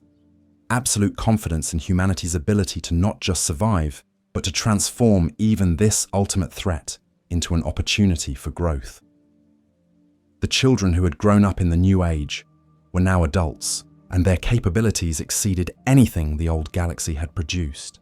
They could perceive dimensions of reality that had been hidden from previous generations, communicate across species barriers through pure empathy, and work together in ways that made the old concepts of cooperation seem crude and limited. Captain Sarah Voss, the girl who had once communicated with planetary ecosystems, now commanded the Harmony of Growth, a ship that was as much a living entity as a mechanical construct. Her crew included humans, Eldari, Tau, reformed Necrons, evolved orcs, and even several beings who had once been chaos, demons, but had transformed into guardians of creativity and wonder. We're not just defending a galaxy, she announced to the combined fleets, gathering for the confrontation with the Void Devourers. We're defending the principle that consciousness can choose growth over destruction, love over hate, hope over despair. We're proving that the universe itself can evolve beyond its original limitations. The Emperor's presence filled the warp like a second sun, his divine consciousness touching every defender with perfect clarity about their purpose. They fought not for territory or resources, but for the right of existence itself to continue growing and discovering new possibilities. As the first contact with the Void Devourers approached, I felt the weight of future ages pressing forward. This battle would determine not just the fate of the galaxy, but the trajectory of consciousness itself throughout the universe. Success would open pathways to growth that stretched across cosmic time. Failure would mean the end of everything that made existence meaningful. But looking at the transformed beings who stood ready to face this ultimate test, I knew that the Emperor's victory over the Chaos Gods had been merely the first step in a much longer journey. The galaxy had learned to dream of better possibilities, and now it was ready to fight for the right to make those dreams reality. The Golden Age had become something more than anyone had imagined. It had become the foundation for an age of infinite possibility that would reshape the very nature of existence itself. And in the depths of space, as the first Void Devourer emerged from the darkness between galaxies, the transformed consciousness of the Milky Way rose to meet it with songs of defiance and hope that would echo across eternity.